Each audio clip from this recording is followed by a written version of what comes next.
Hi, I'm Isabel, and today I'm going to talk about 7 ways that I saved 50% of my income for 10 years and was able to quit working at age 34.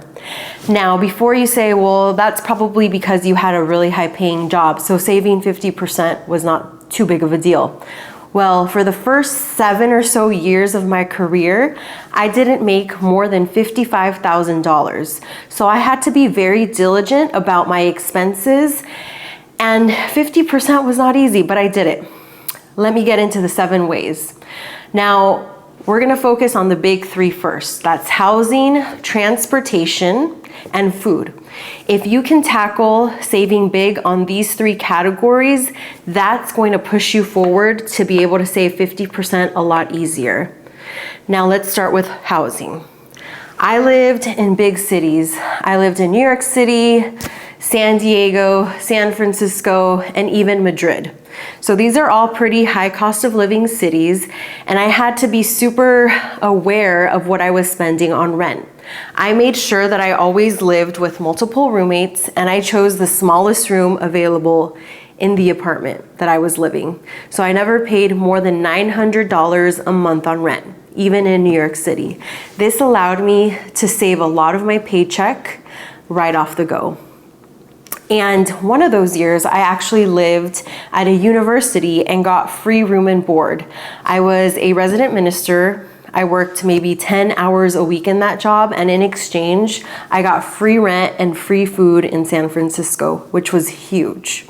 So that was housing. I made sure to choose the cheapest room possible and live with multiple roommates. That kept my housing costs down. Now, the second biggest category I said was transportation. Now, along with high cost of living, big cities also come with pros. That is public transportation. In New York City, in San Francisco, in Madrid, I was able to forego a car, so I did not have the expense of owning a car, no car payments, no gas, no parking, and instead I bought a monthly public transportation pass. This allowed me to save big in transportation, and the 1 year I did need a car, I got a really cheap car and I had cheap insurance, and my commute was super short, so I didn't spend a lot on gas. But for the majority of those 10 years, I did not have a car, and so my transportation costs were limited to public transportation and the occasional taxi or Uber. So that's the transportation category. And next in the big 3 is food. Now, admittedly, this is the hardest part for me because I love going out to eat and I love experiencing the amazing food that big cities have to offer. But when I was going to work, I made sure that I didn't follow what my colleagues did, which is go out to eat for lunch basically every day. They would drop $20 a meal every single day, Monday through Friday. Now, if you think about it, $20 times 5, that's $100 a week, $400 a month just on lunch. That's how much I would spend in an entire month for my groceries. So I made sure that lunch out was a treat instead of an expectation every day. So when I worked, I brought my lunch to work almost every day. Now, when it came to eating out, I did enjoy that once in a while, but I also made sure to scope out what happy hours were available, some lunch specials, and I made sure to go to places that were not going to cost an arm and a leg. You can still get really good food at more casual places that, you know, the entrees are under $20. So I love eating food, but my palate is not refined enough to enjoy a $100 entree. So when it came to food, I stuck to making most of my own food with groceries, eating out once in a while, so it really felt like a treat. And when it came to coffee, I did treat myself, but you have to look at the bigger picture. A $5 cup of coffee every now and then, a few days a week, is really not going to make a huge dent in your overall savings. So sometimes that cup of coffee really gave me the motivation to go to work and have a good day, as sad as that seems, but it did, so I spent it. So let's get into the 4th way that I saved 50% of my income. side hustles. Now you can save and save and save, but the most important thing is to increase your income. The higher your income is, the easier it is to have a high savings rate. Your savings rate is what percentage of your income do you save. So side hustles for me meant babysitting. Parents were always looking for babysitters in these cities. So I babysat and I always got paid at least $20 an hour.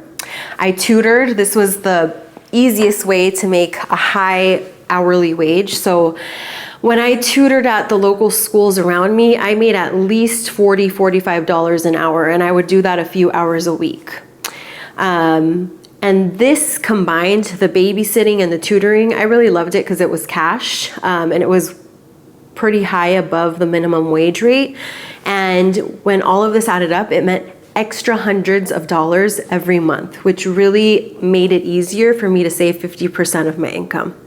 Now, I did have this big goal of saving 50% of my income, but I also had goals of travel. Travel is what brings me joy.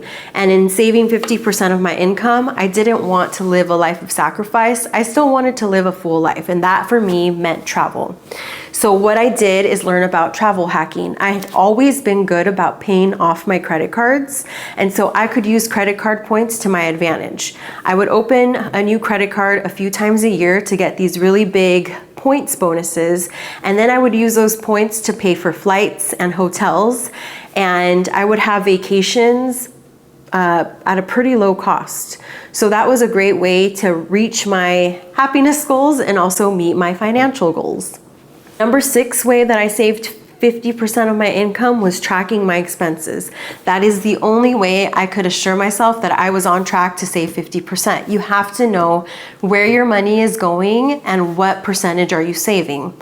So every single week, at the end of the week, I looked at my budget and I made sure that I was on track to what my budget said, and I looked at my finances every single week diligently. It also was fun for me. I could see my net worth going up. I could see where I needed to pull back and where I maybe had a little bit more wiggle room to move categories around. So tracking your expenses is super important when wanting to reach any financial goal. And number 7 is probably the most important and the easiest way to reach a 50% savings rate. And that is switching jobs or increasing your overall income. So like I said, I didn't make $55,000. I didn't make more than that for over 7 years.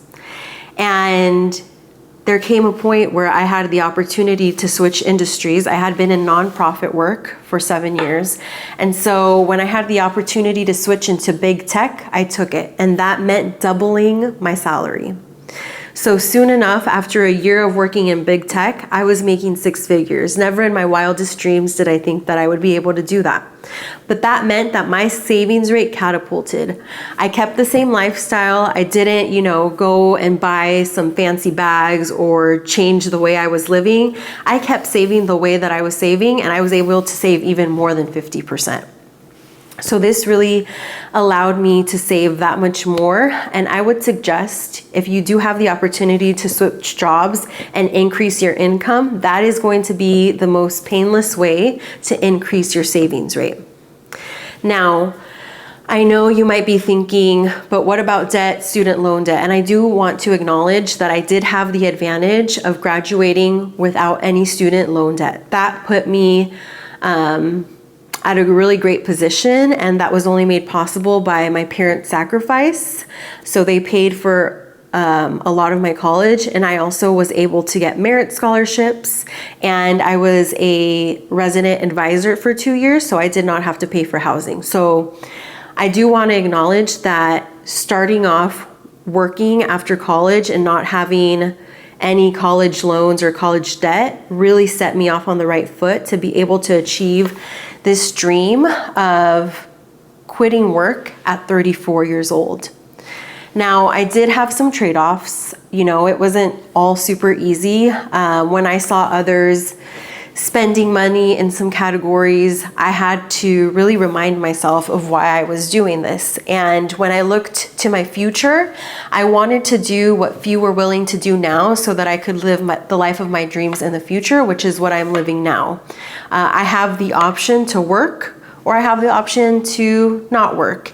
And right now, I am choosing to pursue my dream of being an entrepreneur. I've always had dreams of teaching others about personal finance and becoming an entrepreneur and making my own money. So that is what I'm doing now. I'm living my dream.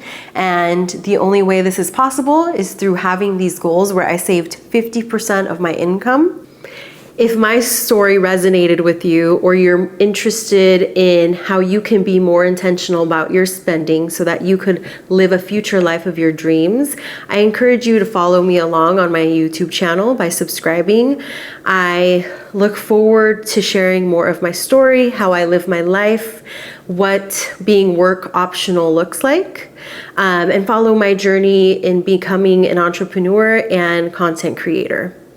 My ultimate goal is to teach you how to achieve the life of your dreams, whether or not that means working, but always having the financial freedom that you need in order to make that choice.